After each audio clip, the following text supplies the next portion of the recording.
En el siglo III, con los bárbaros acechando, usurpadores en las fronteras y rebeldes en la misma Roma, el emperador Aureliano recurrió al dios de los soldados y consiguió unificar y restaurar el desmembrado Imperio Romano.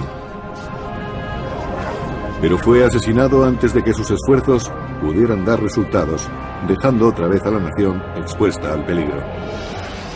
En los consternados días del Imperio Romano, muchos gobernantes compitieron por el poder.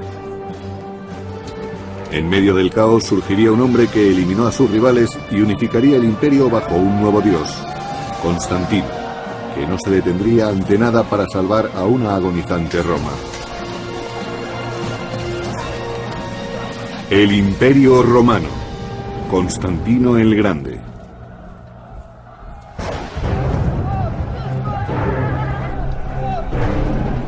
La Roma del siglo III estaba sacudida por conflictos internos e invasiones de los bárbaros.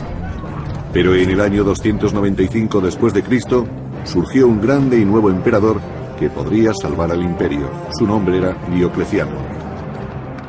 Diocleciano trató de resolver los problemas y preocupaciones a las que se enfrentaba el imperio en el siglo III. Una de las medidas que tomó fue la reforma del sistema de defensa de las fronteras.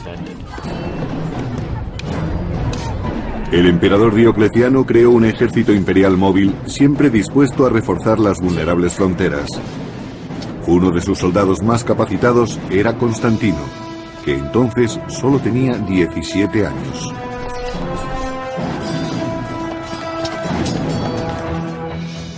Era un soldado muy distinguido, lo que significa que era muy valiente en el combate y que realizaba toda clase de acciones atrevidas. Aquellos primeros signos de grandeza de Constantino no escaparon a la atención de Diocleciano, que mantuvo cerca de sí al joven soldado con la intención de prepararlo para ocupar un puesto importante en el imperio.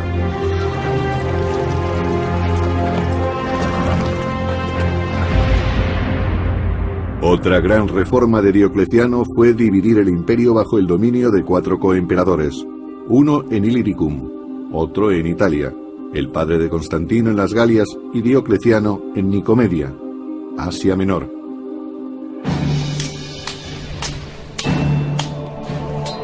Diocleciano sabía que era muy fácil que los coemperadores se volvieran contra él.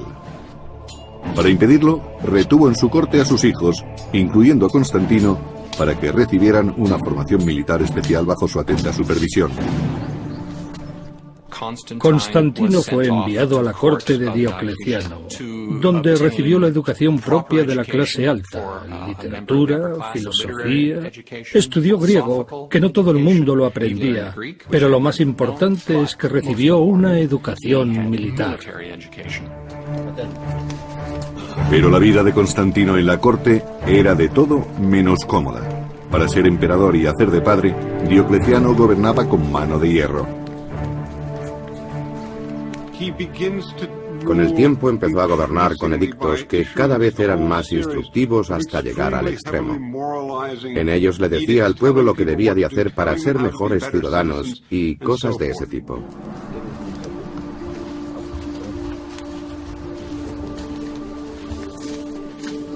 Diocleciano incitaba a que todo el mundo en su corte, incluido Constantino, ofreciese sacrificios regularmente. Diocleciano pensaba que debía la unidad del imperio a los dioses paganos de Roma.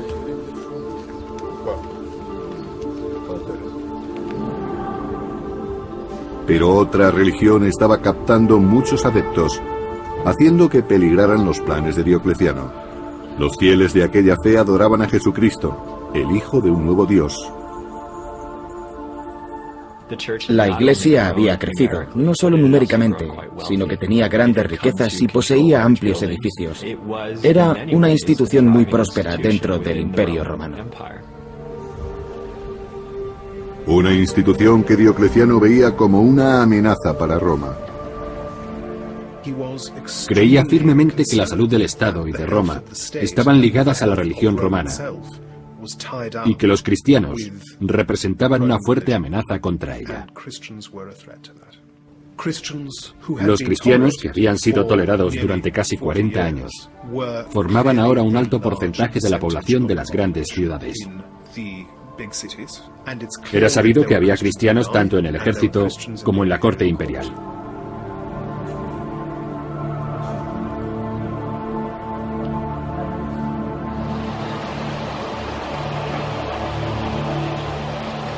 Diocleciano exigió que todos los soldados del ejército imperial ofrecieran sacrificios a los dioses de Roma, algo a lo que se negaron muchos cristianos. Diocleciano creía que todo lo que se opusiera al culto de los dioses protectores de Roma era una auténtica amenaza para el Estado. Algo que podía acabar destruyéndolo desde dentro. Y eso pensaba de los cristianos en su ejército, que podían volverse contra el imperio.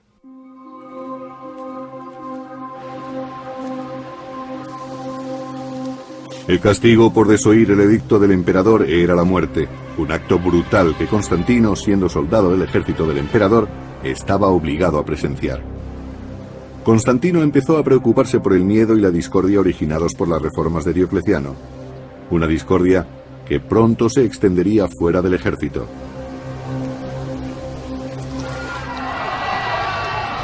En el año 303 después de Cristo, Diocleciano emitió un edicto contra los cristianos que fue conocido como la Gran Persecución.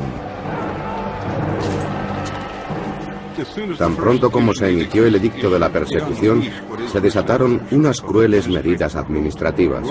Si los funcionarios encargados del edicto encontraban resistencia, llevaban a los acusados a los tribunales para torturarlos y conseguir pruebas contra ellos. Había que forzarlos para que pública y oficialmente adjuraran del cristianismo. La Gran Persecución marcó el inicio de lo que los cristianos llamaron la Era de los Mártires. Cualquier cristiano que proclamara públicamente su fe, moriría. La persecución de Diocleciano dejó atrás las demás persecuciones. Probablemente fue el momento en que más cerca se estuvo de erradicar el cristianismo. Puede que por eso se haya dicho que muchos de los mártires venerados por la Iglesia cristiana padecieron bajo el dominio de Diocleciano.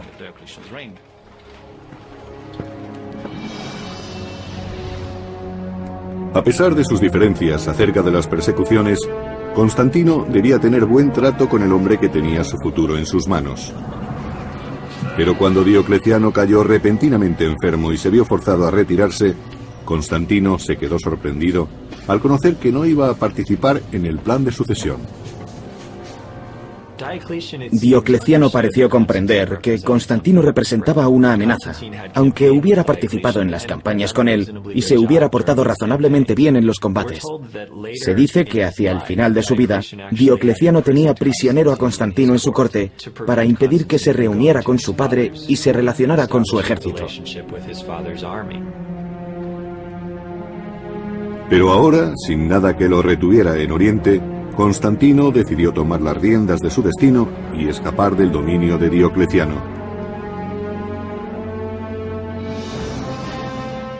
Constantino partió de Nicomedia para ir a Boulogne, en las Galias, para reunirse allí con su padre, que gobernaba en Hispania, Galia y Britania.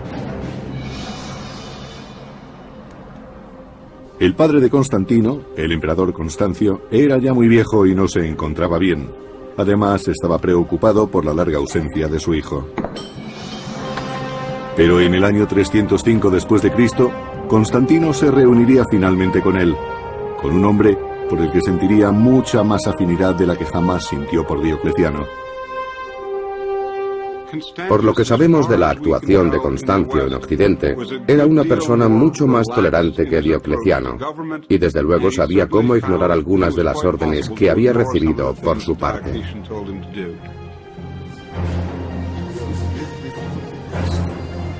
Constantino notó que su padre era un gobernante mucho más compasivo, y Constancio se dio cuenta de que su hijo sería el hombre que un día podría ocupar su trono.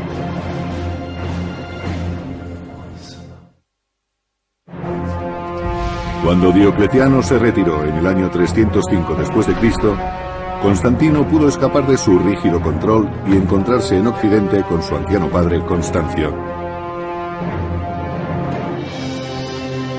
Constancio, uno de los 4 coemperadores de Roma, gobernaba Hispania, Galia y Britania, ahora amenazadas por los bárbaros pictos.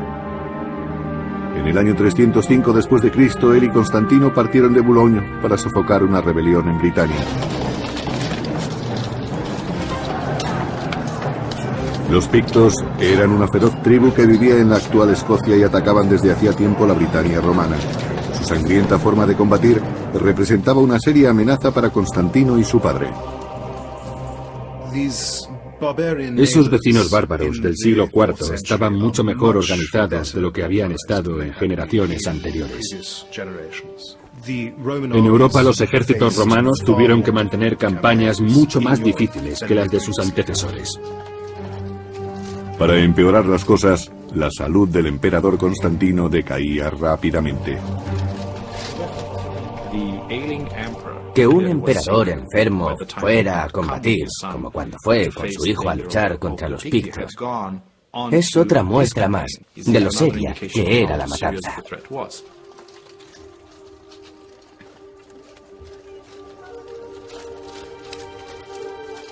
Con la salud de Constancio en peligro, Constantino tuvo que dirigir las legiones de su padre, asegurándose de que le fueran fieles en combate. Cuando Constantino volvió para encontrarse con su padre en Occidente, Constancio quiso que fuera escalando puestos en el mando y que participara en las campañas de su ejército.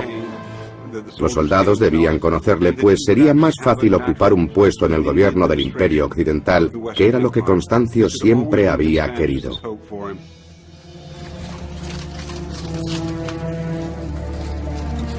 Con su destreza militar, Constantino se ganó la lealtad del ejército, pero la victoria no pudo salvar la vida de su padre. Finalmente, Constantino vio morir a un padre al que empezaba a conocer.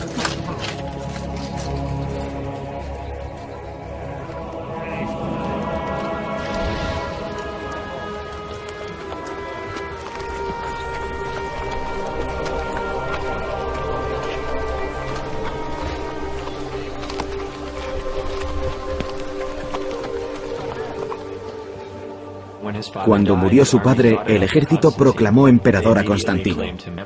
En cierto sentido era natural. Los soldados conocían bien a su padre y le habían sido fieles. Ahora conocían también a su hijo Constantino y sabían hasta dónde podían llegar con él.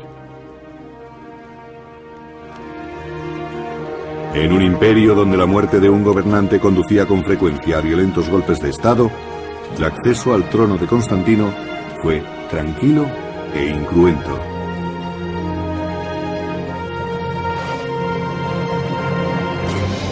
Los bárbaros francos atacaron la Galia en el año 306 después de Cristo, y Constantino tuvo que enfrentarse a su primer reto como emperador. Desde Britania se dirigió hacia el sur para luchar.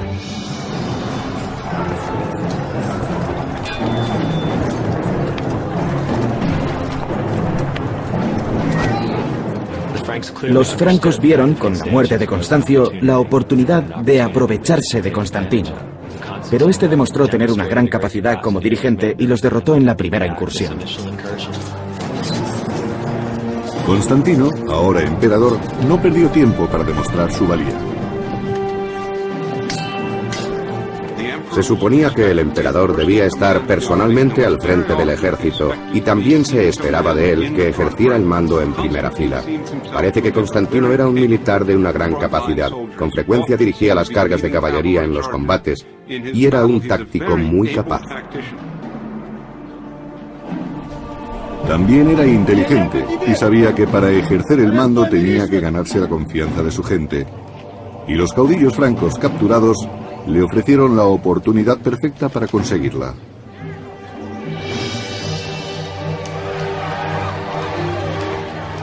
Constantino hizo desfilar a los cautivos bárbaros por las calles de Trier, en la actual Alemania, para demostrar al pueblo que él los protegería. Constantino sabía perfectamente que en aquellos momentos el objetivo principal de cualquier emperador que quisiera conservar el poder era derrotar a los bárbaros, así que luchó contra ellos a lo grande. Mantuvo campañas contra los francos, y hay pruebas de que capturó a 2 de sus reyes, a los que exhibió para deleite de las masas de las Galias. Finalmente, los bárbaros fueron arrojados a las fieras enviando un claro mensaje de que Constantino no toleraría a los que osaran poner en peligro al Imperio Romano. Pero en el año 306 después de Cristo, el imperio era amenazado desde el interior por un usurpador llamado Magencio, que se había proclamado emperador de Roma y pasó a controlar la mayor parte de Italia y del norte de África.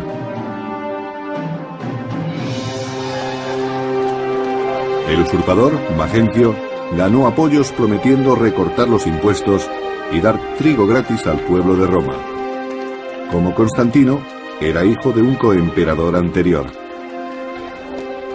Constantino fue proclamado emperador por sus legiones en julio del año 306. Magencio permaneció en Roma y donde decía, sí, le han hecho emperador, yo lo seré también. Y a finales del año 306 fue proclamado emperador también. Pero a diferencia de Constantino, la reivindicación de Magencio no era legítima. Magencio había derrotado, encarcelado y finalmente asesinado al legítimo coemperador de Italia. Muy pronto las gentes de Roma se dieron cuenta de que sus promesas no eran más que mentiras. En el año 311 después de Cristo, los romanos se sublevaron cuando vieron que el trigo gratis y el recorte de impuestos eran solo para los ricos. El resto robaba para sobrevivir. Magencio no fue un gobernante popular. Era despiadado, sofocaba las revueltas con demasiada sangre. Circulaban rumores de que seducía a las hijas de los senadores. Había problemas con el suministro de trigo e imponía impuestos a gente que no los había tenido antes. El desesperado levantamiento de las clases oprimidas de Roma ofreció una gran oportunidad a Constantino.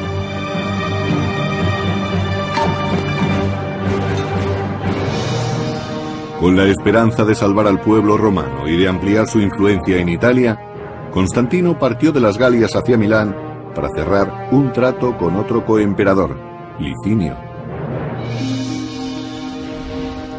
Era un trato para consolidar el poder.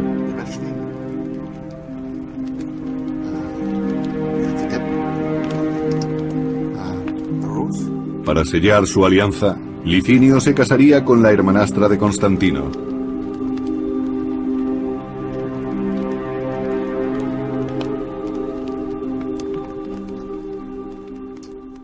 Constantino utilizaba todos los trucos que conocía. Era una persona extraordinariamente ambiciosa, y no existía ningún camino hacia el poder que él dejara de explorar. Eso significa que durante su juventud estaba dispuesto a recurrir a cualquier cosa con tal de seguir aumentando su poder. Juntos, Licinio y Constantino engañaron a sus coemperadores en Oriente, haciéndoles creer que solo trataban de deponer a Magencio. Constantino quería aprovechar la situación para difundir por Roma que Magencio era un usurpador y un emperador ilegítimo. Él y sus seguidores se justificaron contra Magencio diciendo que había que deponer al tirano que se había instalado en la ciudad más importante del imperio. Pero en cuanto Roma estuviera asegurada, Constantino y Licinio se repartirían todo el imperio.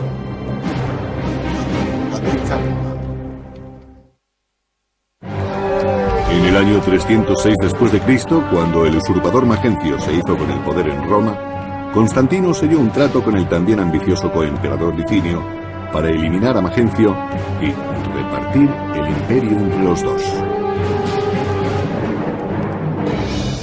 Mientras Licinio se hallaba defendiendo la frontera norte del imperio de los invasores bárbaros, Constantino marchó hacia Roma, sitiando la ciudad imperial donde se encontraba Magencio.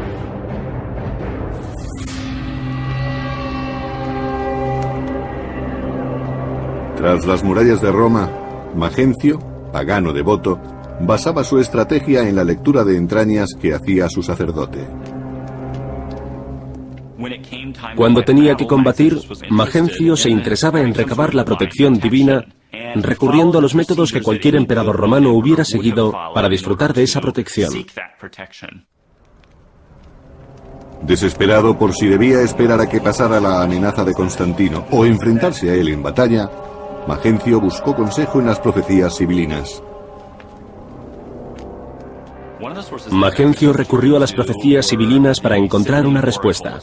Las profecías sibilinas eran libros guardados por sacerdotes con los que investigaban ciertas cuestiones. Además, los sacerdotes también ofrecían los servicios de un oráculo. El oráculo dijo que el enemigo de Roma moriría. Y por esa razón parece que Magencio cambió de opinión y decidió no esperar a que Constantino alterara sus planes y fue a encontrarse con él en la batalla. Considerando que el enemigo de Roma mencionado por el oráculo era Constantino, Magencio preparó a su ejército para el combate.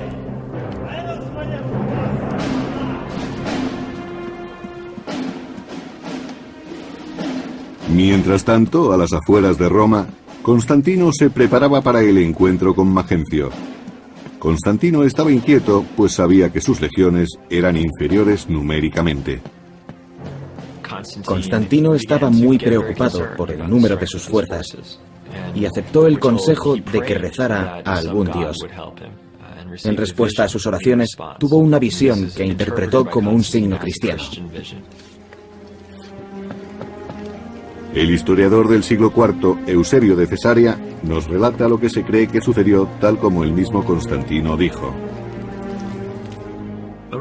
Alrededor del mediodía, cuando empezaba a declinar el día, vio en los cielos ante él el signo de una cruz luminosa. Dijo que estaba por encima del sol y que tenía una inscripción: con este signo vencerás. Según dijo, vio un símbolo que parecía una cruz con una especie de letra P superpuesta. Eran las dos primeras letras en griego del vocablo Cristo, Ki y Ro. Según algunas fuentes, también oyó una voz que le decía: con este signo vencerás.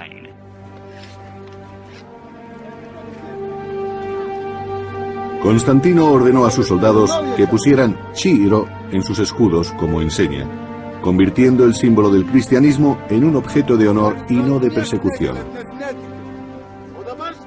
Constantino adoptó un nuevo dios, o un dios que antes había sido rechazado y que ahora pasaba a ser un símbolo de poder divino y de victoria.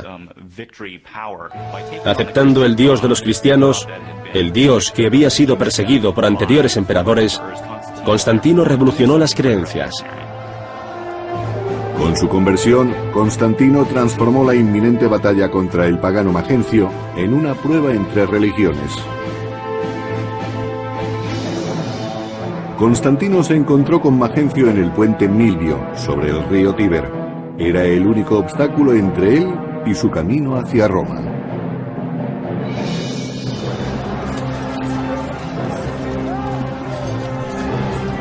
Aunque ampliamente superado en número por Magencio, Constantino y su ejército, ahora portando el estandarte cristiano con las letras Chi, Ro, iniciaron la batalla con energía.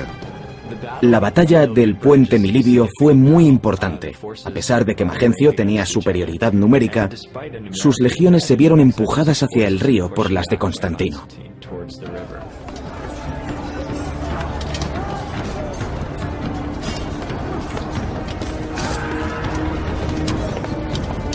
En las orillas del Tíber quedó sellada la suerte de Magencio. Constantino obligó a Magencio a aceptar el combate con el río Tíber a sus espaldas. Su posición era muy mala y cuando Constantino presionó, las legiones de Magencio se desmoronaron. Sin otra alternativa, Magencio huyó con sus soldados tratando de cruzar el Tíber a nado para llegar a Roma.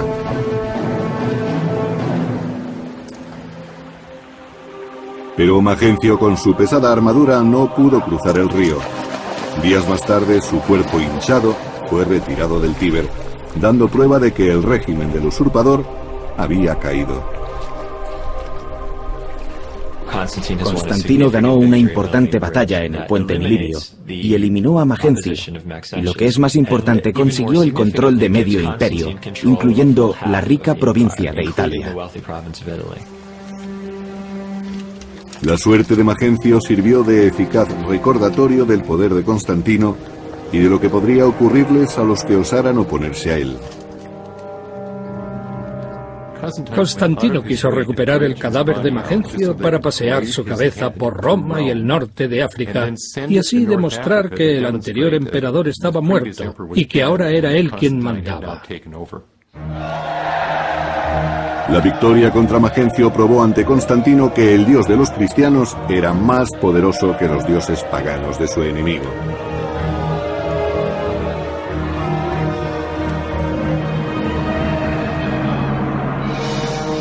Con la derrota de Magencio, todo el imperio occidental pasó a manos de Constantino, y tal y como acordaron, dejó Oriente para Licinio.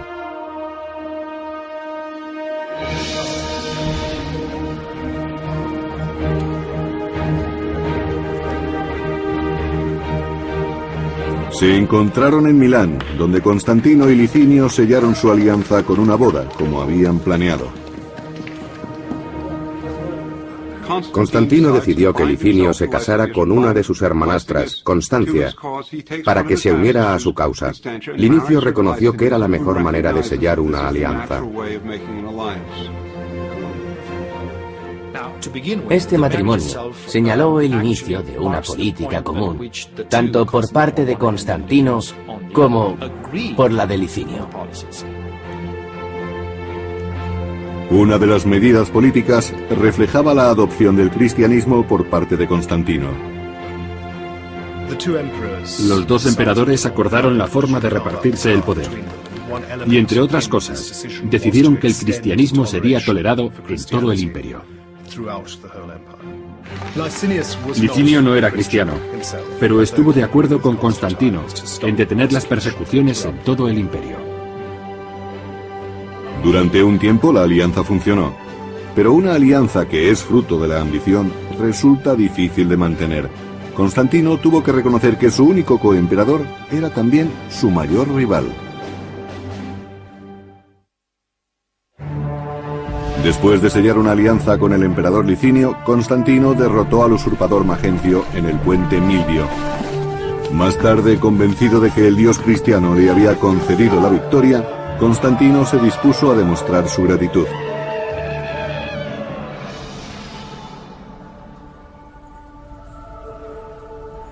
Por primera vez en 10 años, los cristianos del imperio pudieron realizar sus cultos en libertad y por primera vez su fe sería compartida con el emperador. Constantino se había convertido al cristianismo y abrazó seriamente la tarea de defender la Iglesia cristiana y seguir su doctrina. Su familia, incluyendo su hijo y heredero Crispo, se convirtieron también al cristianismo. Constantino no solo toleró a la nueva Iglesia, sino que en los territorios que estaban bajo su mando favoreció mucho a los cristianos. En el año 313 después de Cristo, Constantino y Licinio emitieron conjuntamente el llamado Edicto de Milán, recordado por el autor Lactancio del siglo IV. Garantizamos libertad a los cristianos y a todo el pueblo para que elijan la religión que deseen, para que sea cual fuere la divinidad que se encuentra en los cielos, permanezca apaciguada y sea favorable a nosotros y a los que están bajo nuestro gobierno.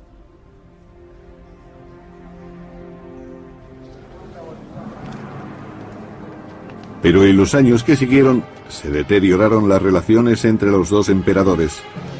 Conforme Licinio luchaba por conseguir el dominio de Oriente, su apetito por el poder fue haciéndose mayor. Licinio actuó como si solo estuviera preocupado por los asuntos de Oriente, pero Constantino no confiaba en él y la tensión entre ellos fue en aumento.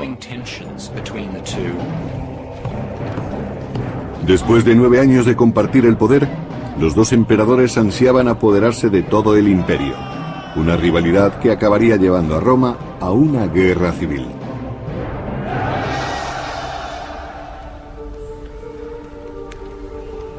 En Oriente, los cristianos cargaron muy pronto con el peso del creciente conflicto. Al apoyar al emperador cristiano Constantino, se convirtieron en la mayor amenaza para Licinio, y por ello tuvieron que pagar un alto precio.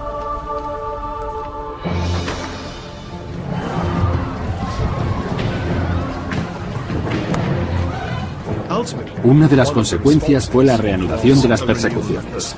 El motivo fue muy sencillo. Constantino defendía a los cristianos, y por tanto era posible que los cristianos de Licinio se convirtieran en una quinta columna, el enemigo dentro de casa. Por eso decidió perseguirlos.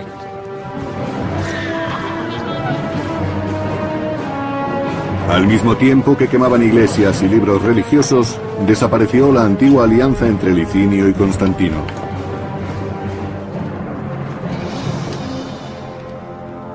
Para Constantino, ahora un maduro gobernante de mediana edad, la persecución de los cristianos era la excusa que necesitaba para atacar a Licinio. Rápidamente ordenó que sus legiones marcharan contra su rival de Oriente. Constantino era un jefe efectivo que solía ir al frente de la caballería para atacar al enemigo por los flancos, y eso es lo que hizo con Licinio. Junto a Constantino iba su prometedor hijo y heredero Crispo, que supo demostrar su valía en el combate. Juntos hicieron retroceder a Licinio hacia el este. Desde Adrianópolis, Constantino y Crispo persiguieron a Licinio hasta Bizancio, y desde allí hasta Crisópolis, donde éste presentó su última línea de resistencia.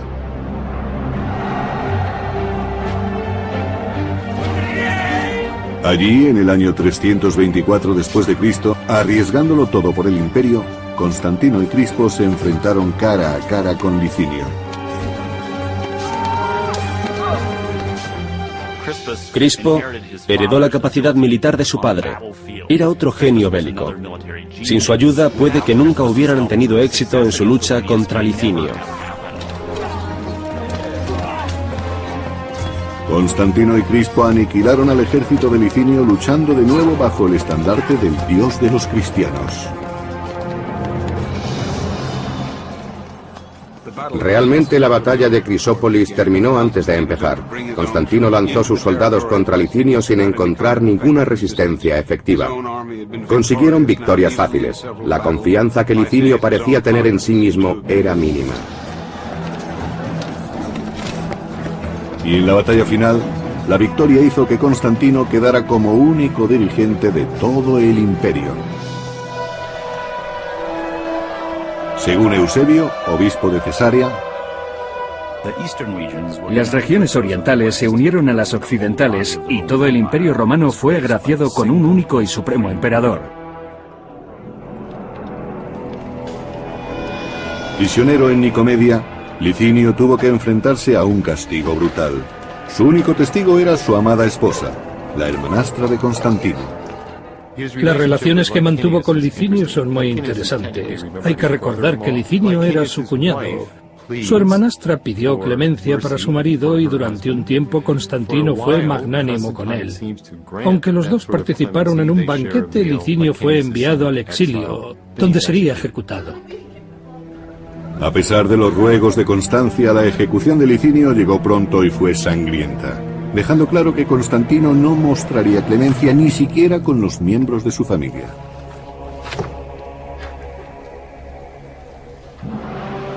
Después de eliminar a Licinio, Constantino quedó como el único gobernante del unificado imperio y quiso que su hijo Crispo le ayudara en calidad de emperador de Occidente. Como coemperador, Crispo compartió los planes de su padre de fundar una nueva capital cristiana en Oriente, que estaría situada en Bizancio. Después de que Constantino se hiciera con todo el imperio, quiso fundar una ciudad totalmente nueva que llevaría su nombre, Constantinopla. Escogió un lugar estratégico a mitad de camino entre las fronteras más importantes y deliberadamente quiso que fuera una ciudad que no tuviera nada que ver con predecesoras paganas. Debía ser una ciudad que no tuviera ninguna tradición rival. Una ciudad cristiana. Pero cuando sus mayores sueños comenzaban a dar fruto, surgieron problemas entre las personas más queridas de Constantino, su mujer Fausta y su hijo Crispo. Crispo era hijo de la primera mujer de Constantino. Sus 3 últimos hijos eran de Fausta, su segunda mujer. No se pudo evitar que hubiera algo de tensión entre las dos familias, especialmente por parte de Fausta, porque ella claramente quería lo mejor para sus hijos. Pero Crispo se interponía en su camino. Celosa de que a Crispo se le hubiera dado el imperio de Occidente, Fausta estaba decidida a asegurar más poder para sus hijos. No importaba a qué precio. Con su hijo Crispo, Constantino había derrotado a Licinio, su último rival, consiguiendo por fin unificar el imperio bajo la nueva fe cristiana.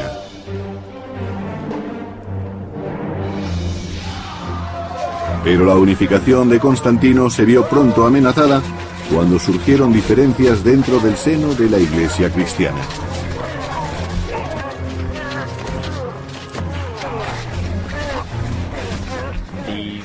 Hubo un gran revuelo entre los cristianos del Imperio de Oriente debido a una controversia sobre la naturaleza de Cristo, unida a la cuestión sobre quién debería ser el primado de la Iglesia de Oriente. Los obispos rivales incitaban a las gentes a que atacaran a otros cristianos con creencias diferentes. Se generó una violencia desconocida desde los tiempos de la persecución, ahora 20 años atrás. Desesperado, Constantino exigió que los altos cargos de la Iglesia pusieran fin a tan sangrienta controversia. Por eso convocó un concilio con más de 300 obispos que se reunieron en la ciudad de Nicea. Allí les exigió que llegaran a una definición única de las creencias cristianas. El resultado de ese conflicto es el Credo de Nicea, una profesión de fe que ha sobrevivido a lo largo de 1600 años y que se reza todavía en las iglesias cristianas de todo el mundo. Creo en un solo Dios, Padre Todopoderoso, Creador del cielo y de la tierra, de todo lo visible y lo invisible. Creo en un solo Señor, Jesucristo, único Hijo de Dios. Pero fue una definición de las creencias cristianas, en la que no todos estaban de acuerdo. Y eso creó muchos problemas para el futuro, porque los cristianos de creencias rivales compitieron por el favor imperial durante el resto del siglo. Así, los emperadores tuvieron que desviar su atención de otros asuntos de gobierno para solventar los problemas causados por las diferencias que existían entre los cristianos y sus obispos.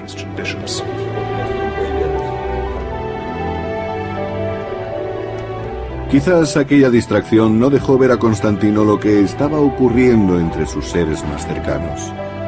En el año 326 después de Cristo, Fausta, la mujer de Constantino, levantó una calumnia contra su hijastro Crispo.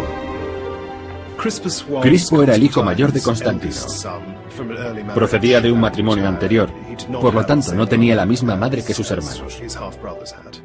Existía una rivalidad latente entre Crispo y sus 3 hermanastros, más jóvenes que él. Fausta urdió un complicado y sorprendente plan y afirmó que Crispo había tratado de seducirla. Las cosas no fueron muy bien para Crispo. Fausta ansiaba apartarlo de su camino para que sus hijos legítimos sucedieran sin problemas a Constantino. Constantino no supo ver que era su mujer y no su hijo quien lo había traicionado, y ordenó que Crispo fuera ejecutado.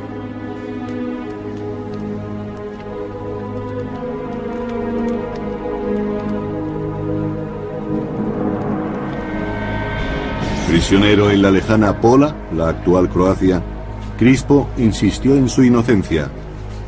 Pero aunque sus protestas cayeron en el vacío, tuvo una persona que abogó por él en la corte de Constantino. Constantino fue persuadido por su propia madre, Helena, de que quizá hubiera sido Fausta la que había urdido aquella pequeña conspiración en contra de su primogénito, diciendo que había sido violada o agredida por Crispo. Fausta quería que prevalecieran los intereses de sus hijos por encima de todo.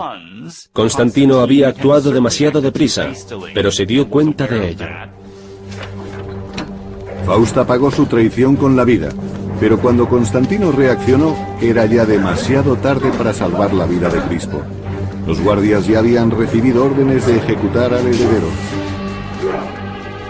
No sabemos con exactitud lo que ocurrió, pero para el Imperio Romano fue un terrible golpe el que Crispo fuera sacrificado en ese momento de su vida. Sobre la conciencia de Constantino cayó una pesada carga. Como una especie de penitencia, Constantino pasó los últimos años de su vida edificando iglesias en Jerusalén, Belén, Constantinopla y Roma. Entre aquellas iglesias hubo una en Roma que fue construida donde se creía que se encontraba la tumba de San Pedro, un lugar de peregrinación que ha perdurado hasta nuestros días. A Constantino se le conoce más por sus iglesias. Eso es a la vez una muestra de su inclinación al cristianismo, así como una manifestación de su fe. Rehusando abandonar su fe a pesar de los enfrentamientos por los que tenía que pasar, Constantino dirigió la construcción de una iglesia dedicada a San Pedro.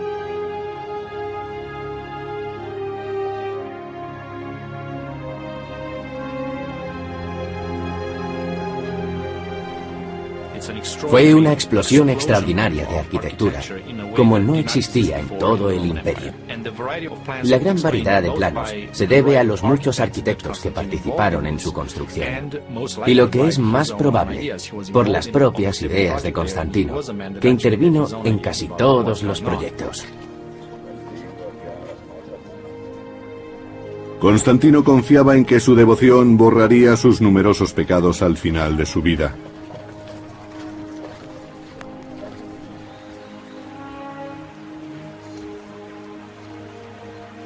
Constantino sabía que la muerte le andaba cerca.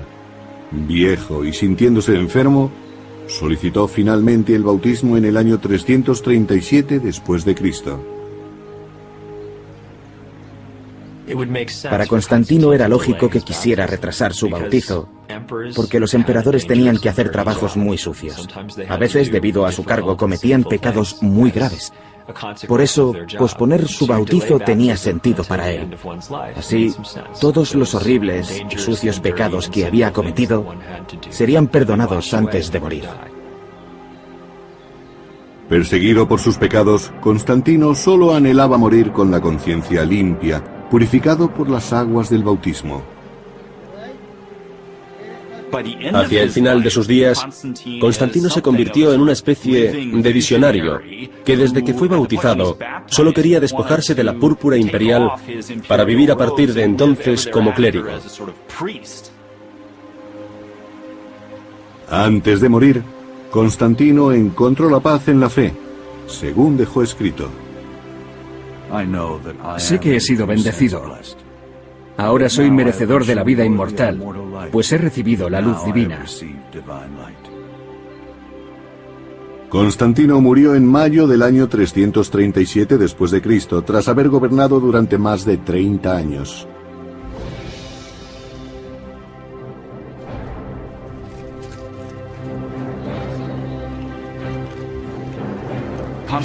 Constantino tuvo un éxito tremendo como emperador y como jefe militar. Fue un hombre que llegó al poder gracias a su enorme ambición, y cada vez que pudo, utilizó esa ambición para triunfar día a día. Durante toda su vida, Constantino luchó por mantener la frágil unión del imperio, reunificado bajo su nueva religión, pero nada, incluida la fe, podría salvar ya a Roma.